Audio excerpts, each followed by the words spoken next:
Welcome to BB&J with Chi Chi.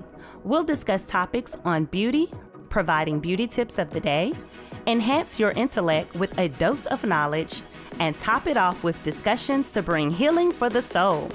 Get ready to transform your mind, body, and soul.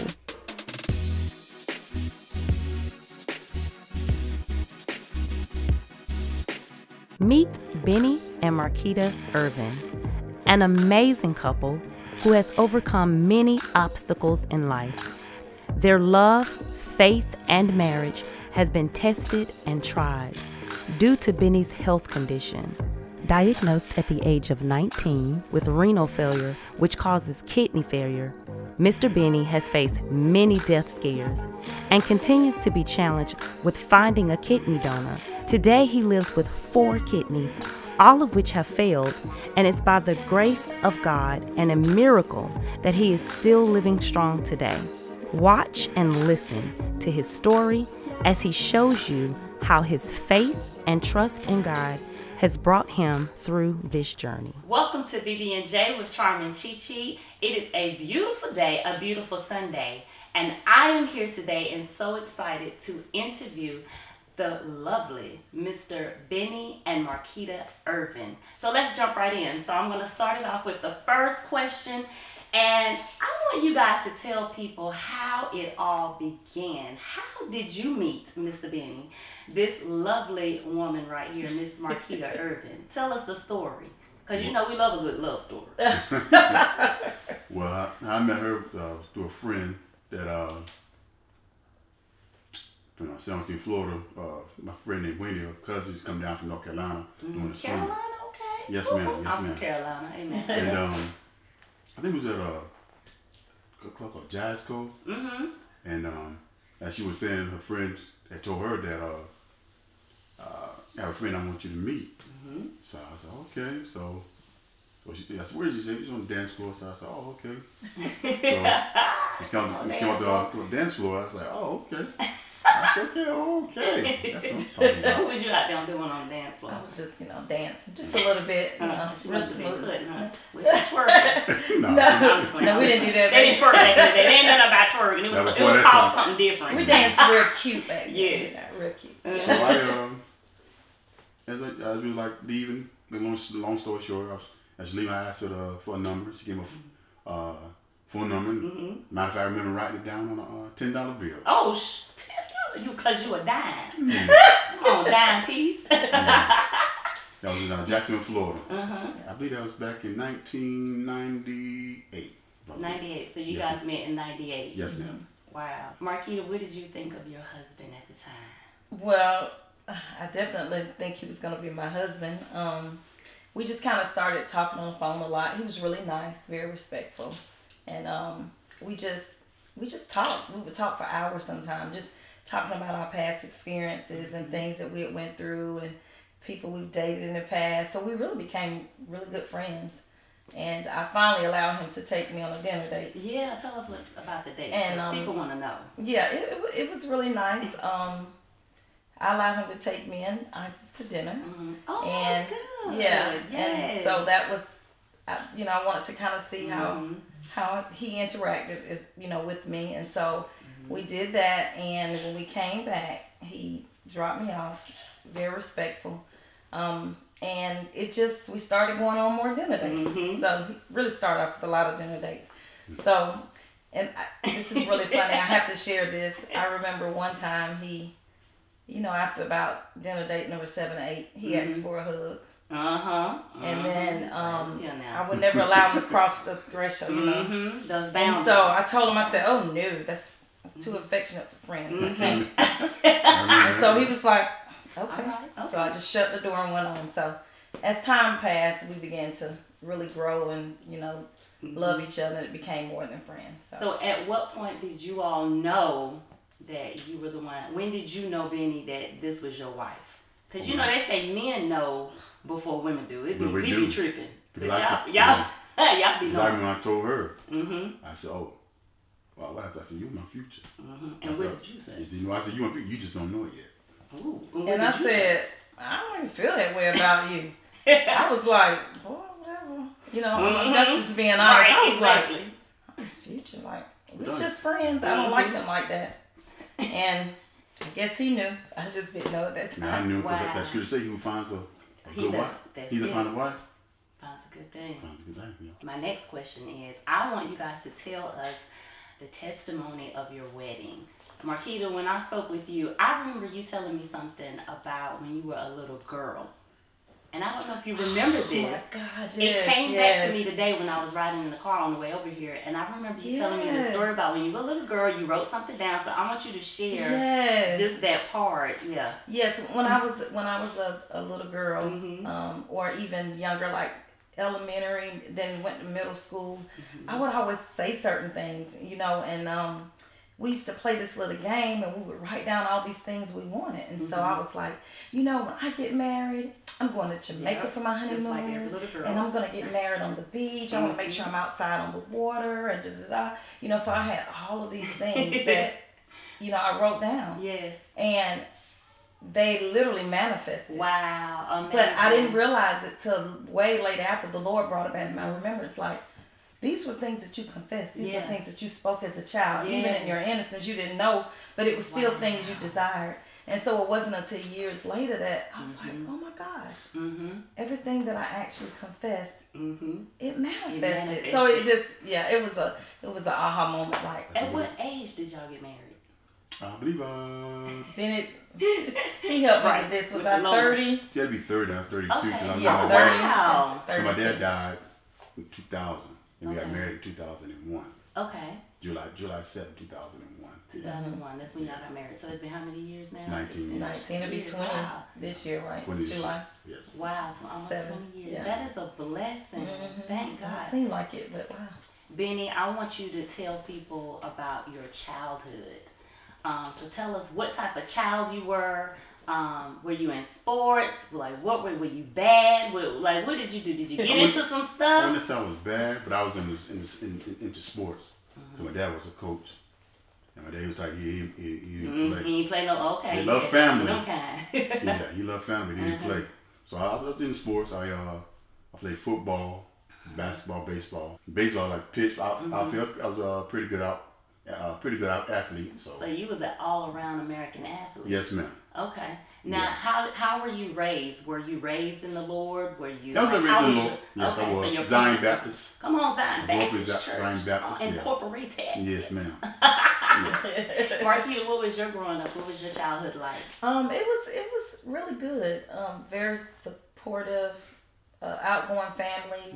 You know, when I was younger, I grew up with the motorcycles and the race cars and the Daytona 500s and childhood. Not on the boat and so I was actually very blessed as a child. It was normal growing up, and then when I look back later, I was like, wow, I did had a lot of great experiences as a child. So. And you were raised in the Lord. Definitely. I can remember being a little baby, barely talked up, trying to do speeches in church, and so yes, definitely. So what age were you diagnosed with kidney failure? I was diagnosed with renal failure, age 19. Wow. Yeah, age 19. I remember riding my cousin Tony was riding, and I was in the car. He had like a hot dog eating food, and I know I was having headaches. I can understand why I was having headaches. And so, food I would eat, I could never keep it down. Yeah. And so as during the day, I told my dad, I said, Dad, I'm having headaches, and he said, well. He told me, son, if you keep having headaches, what we'll do, we'll go to the doctor the next day. And so later that day, I took Excedrin. I remember taking Excedrin that night. And then when I woke up and I was in ICU in the hospital, it was probably 3 days later when I woke up in the hospital. They said I was in a coma. Wow, and, my God. And the thing about my cousin told me that they were looking for me to make it, and they did all they could do. My God. So they were expecting for you to, pretty much they were expecting you to die. Yes, they wasn't expecting me to live. Wow. So what did the doctors say? What did they tell your parents? That renal failure due to, like they say, high blood pressure is a silent killer. I had hypertension. Okay. But the thing I never known for me to have hypertension, because I remember we were trying to play football. I went for a physical, did my blood pressure was fine. So it just... Wow. And is it hereditary? Was it hereditary? It was not hereditary. My dad didn't have high blood pressure. My mom, my sister, no one else had high blood pressure. So it was your condition, it was worse than, I guess it was considered worse than normal, right? Most people. I guess so. Due to hypertension, it scarred my kidneys. Okay, gotcha. Needed a biopsy. Back then, at Fed Hospital, due to hypertension, I had scar tissue on my kidneys. So I guess when I woke up, like I said, I was in ICU, I got tubes in my nose.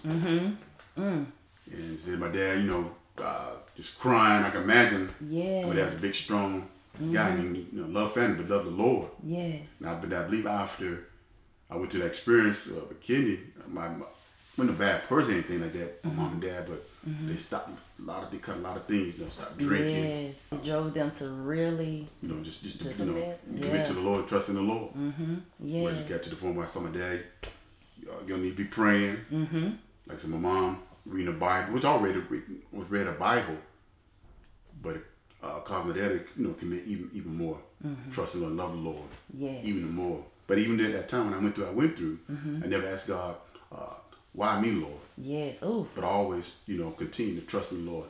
In my word, I can remember one time I was in my room just praying to God in the Bible, and I can remember a tear just fell down on the Bible. I never told nobody about that. Wow. And I just like I see somebody sitting on the bed. I guess it was the Holy Spirit, but at that time I couldn't see. But it didn't frighten me. It was like just a peace, just came over me.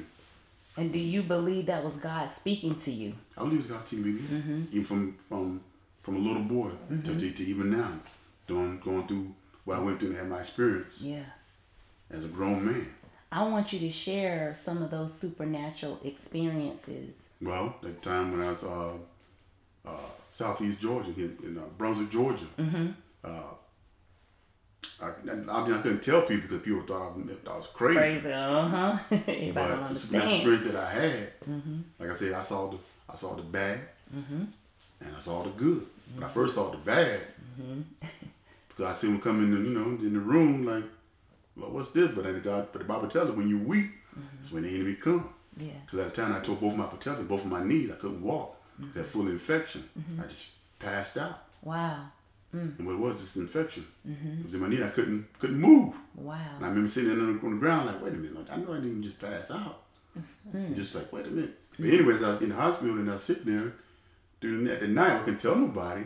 When I saw the bad experience, when I saw going through spiritual warfare. And I would come in and visit me during the day. But at night it turned to go to spirits. And both on the side of my bed, I'm dirty, his dirty white robe, dingy robes. I was seeing a young lady, but she didn't have a robe. Like, what's she doing? Just didn't look at her. And then I guess what got me to scare me, because I asked my wife, I said, Lord, what's that scripture? I was trying to remember scripture, but I couldn't. I guess God couldn't come to me. So, but I remember one time when they would come and spirit right there, and I looked at it because you try looking dead on. You can't look dead on because it's spirit. Yeah. And we can see their faces like at an angle. It's a spirit. Wow. And I remember one time when the Lord let me know that he was there. Because I remember when I pulled the bed, put the sheet back, and I looked. It didn't scare me, but I saw where the spirit had like a little skeleton hand and needle in my arm, my wrist. I mean, my arm. Oh, like a needle, like trying to just came to torment me. Yeah. But then at the same time, Lord opened my eye, let me see that I'm there, I'm got you, that I'm protected. When I pulled the cover back, I saw that I was protected by the blood. I saw the blood of Jesus. Wow. On my wrist, and the blood of Jesus at the foot of my bed. Ooh. So the Lord was letting me know, whatever they trying to do, I got you. They heard a preacher. Preaching a sermon, then heard my wife's voice again, then the choir again, then the preacher again, and then one of the songs that I like, my favorite song, You Are the Air I Breathe. I love that song. That's his song. So I said, wait a minute. I said, that's my voice. Oh, wow. So nurse said, "Are you okay?" Because when I heard that, I just lost it. Yes. So I just went up and worship and praise. Wow. Worship and praising God. And nurse said, "Are you okay?" I said, oh, I'm fine. I'm good. I'm good now. I am good. I'm good. I took my own shop. I didn't care. Because I had experience. When I had experience, just run on my face, and I just worshiped God. Thank you. Then when I opened my eyes back up, I knew I saw the room was full of hosts of angels. My God. Then when I turned around the bed, he was in the bed with me. Wow, he covered you. He had you surrounded that the was entire there. I time. saw what I saw, but I had to go through my process. Because he hid it from me in the process. Let me know. Even though all this going through, I'm here. I got you. I got you. Because you think about when I saw my angels, I just see them in a picture frame. Oh, wow. See, I could see things, but people couldn't see. Yeah. But God would let me know the whole long way. I got you. Where they used to be like this, like doing like this, yelling, or doing like this here, telling me to be strong. We got you. Even like the flowers. They watch, I could see them turning, looking at me. You could see. It's not I was in a different. I was in a different realm. Now, when you were younger, did you experience seeing in the spirit? Could you see in the spirit when you were younger, or did this happen once you got older? I would say we got older because even when my dad died, I remember my dad came to visit me, and I tried to, I come myself trying to, I got had a sense that he was probably gonna come, visit me because he loved him. He loved a friend, loved all of us, but he loved some baby, that we call him. You were special. And I was trying to stay up, but I felt the door like I was in a dream, and I could tell and I tried to turn, I could put my hand on him. I could feel like he on his chest, but I couldn't turn. It was too strong. Like he set me up, like I'm sitting like this here, like a turn sitting on the side of the bed, just like this here, on the side of the bed. Wow. And sitting on the side of the bed. And then I also, as I got older, I guess through the years, I remember one time in the house, before we moved to Atlanta, I remember one time I was sleeping, and like I said, like a dream, like somebody say, I will empower you. Because God knew what I was going to have to go through years later. That was years before what I went through. Wow. And I remember I came and told her and her sister, and I said, oh, that's God talking to you. I never forget that. And God's words were, I will empower you. I will empower you. Yeah. Wow. And then even that one night, I couldn't go back to sleep. And then like somebody say, like I was praying against my spirit, as I was seeing, somebody say, like a deep voice, Benny Lord Irvin, you are healed. So he dealt with me, like I say, he talked to all of us. It's just that we have to seek him with all our heart. When you want to know, and then think about when he go to showing things to you and revealing things to you, be ready. Be ready. Be ready. Yeah. Like I said, if people go looking at you like you now, you ain't crazy. You ain't just that God. Right. Like, I'm not the one crazy. Y'all crazy. So I want you to tell people about your experience with your kidney plants and the failures that came along with it. I want you to give us that timeline. When I had renal failure, I had 1988. Okay. I had a kidney transplant in 1991 from Shannon Hospital. Okay. That lasted for 10 years. But never took that kidney out. So I had another kidney in 2007, which I really didn't enjoyed that kidney because the kidney gave me I got that from Mayo Clinic. They had a touch of the kidney they got from the person had a touch of E. coli. Oh wow! So by them having to do biopsy, damage the kidney. Gosh. So I didn't really get to enjoy that kidney. Yeah. Maybe a year, maybe. Yeah, about a year and a half. Yeah. If that. Okay. If that. Yeah. So I didn't really get to. But about the time when I got the kidney now, I was thankful and grateful because I remember the time she was beside me and she said, Mr. You asked me what, because I just started busting, I started crying. Because I started talking about because I started thinking about the goodness of the Lord. Yes. How good he has been to me. And he has always come through for me. How many kidney transplants have you I've had? had 2, so I have 4 kidneys in me right now. But none of them work, but I have 4 kidneys in me. Wow. 4 kidneys and none of them are not functioning. Which is, when you say that's abnormal, some people have like 20% function, maybe. Well, I have no function at all. But no function. Zero function. Yes, ma'am. So they're totally dead. And Markeita, I want you to tell people your experience, because you've had to walk with him through this journey. So I want you to explain and tell people, what has this journey done to your faith, to your marriage, and your love for your husband? Like, tell us your experience. I thank God for me being in a place spiritually. Yes. And I will say Excuse me. No, this is testimony. I will say what made it easy for me is just his spirit. Yeah. His love for Christ. Yeah. His determination.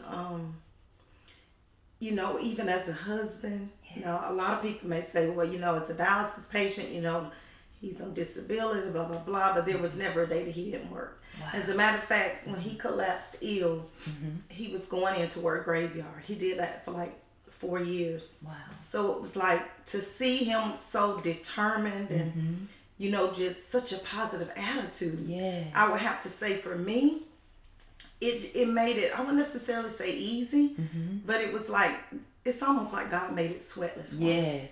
So, you know, it was like my faith was at a level. Yeah. And even in the midst of everything that he went through, he just always had faith. You know, we just always trusted God. It was like never like, God, why are you taking us through this? You know, I don't understand this. You give him a kidney, you know, and then you take it away.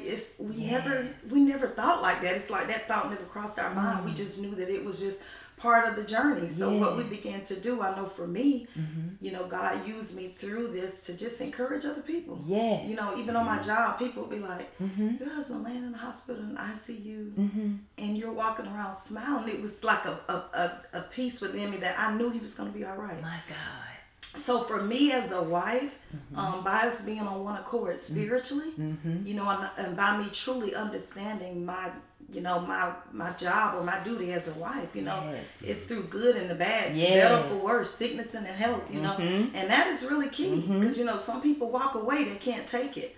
And it is a lot of dying to self. So I would have to say that for me, it's been a journey. Yeah.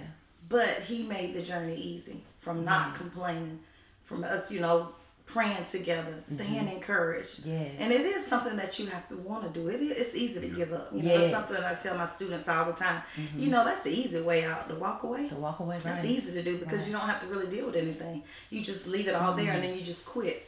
But, you know, when you choose to stay, then there's a determination. There's a lot of resilience that you need, perseverance. You know, there are going to be days that you cry. There are going to be days that you smile. But are you willing to, you know, stick by that person? So for me, it was like a given, like my husband need me. You know, I'm not going to walk away. So for me, I, as you know, as a wife, my duty was to continue to love him and be by his side.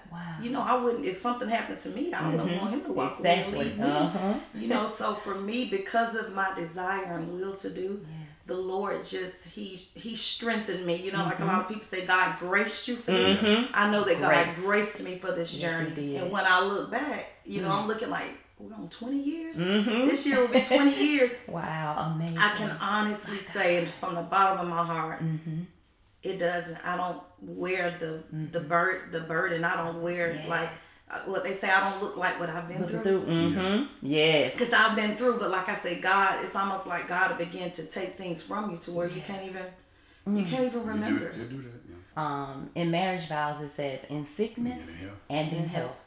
And think about when I said when I was a little boy, Lord, give me a wife that stick by my side through thick and thin. Thick and thin.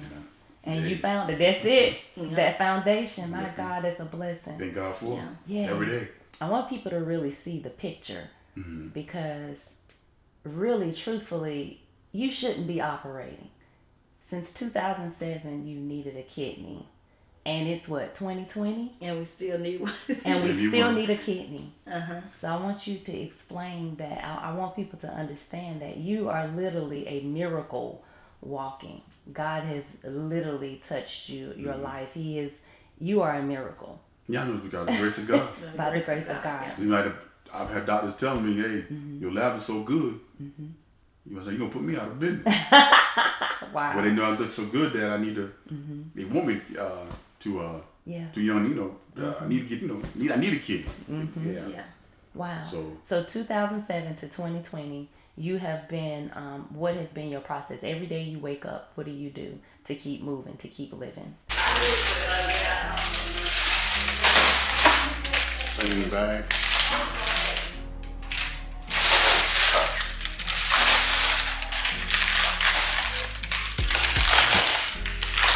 That's what you have to do 5 days a week. Normal dialyze for 2 hours, 2 hours 30 minutes, 2 hours 40 minutes. 5 days a week.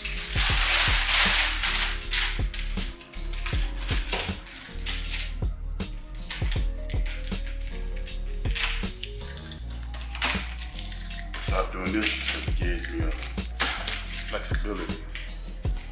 Work.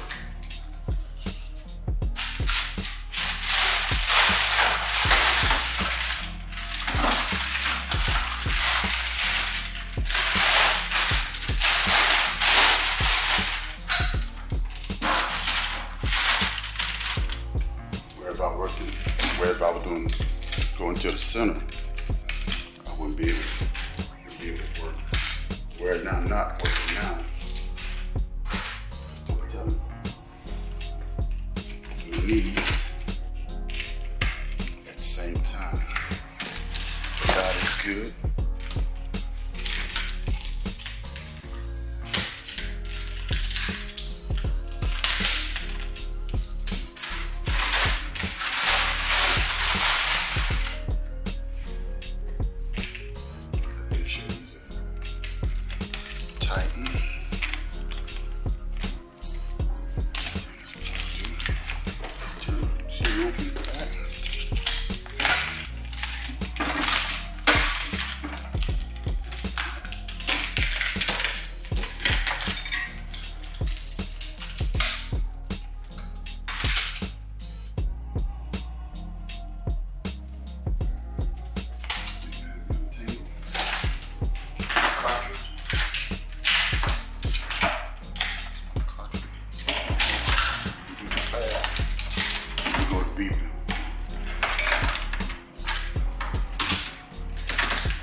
Setting bag, prime it for 23 minutes.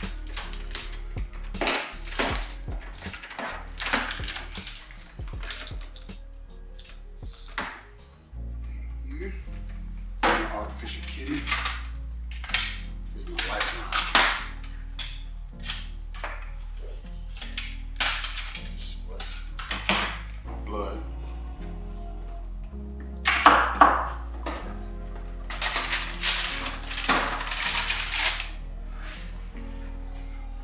And then this is where I have supplies.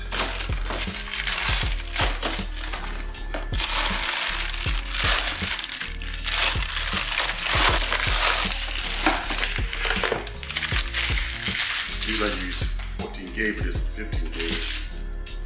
This is why. I dialyzed last night, as you can see. I placed these needles here, and I put in my left forearm. This is official. My blood circulating through the artificial kidney, cleansing it. Gotta beef up these lines here with these needles.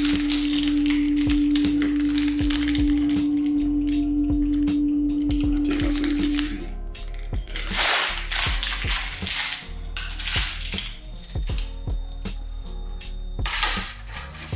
Priming. What I'll do, I'll hook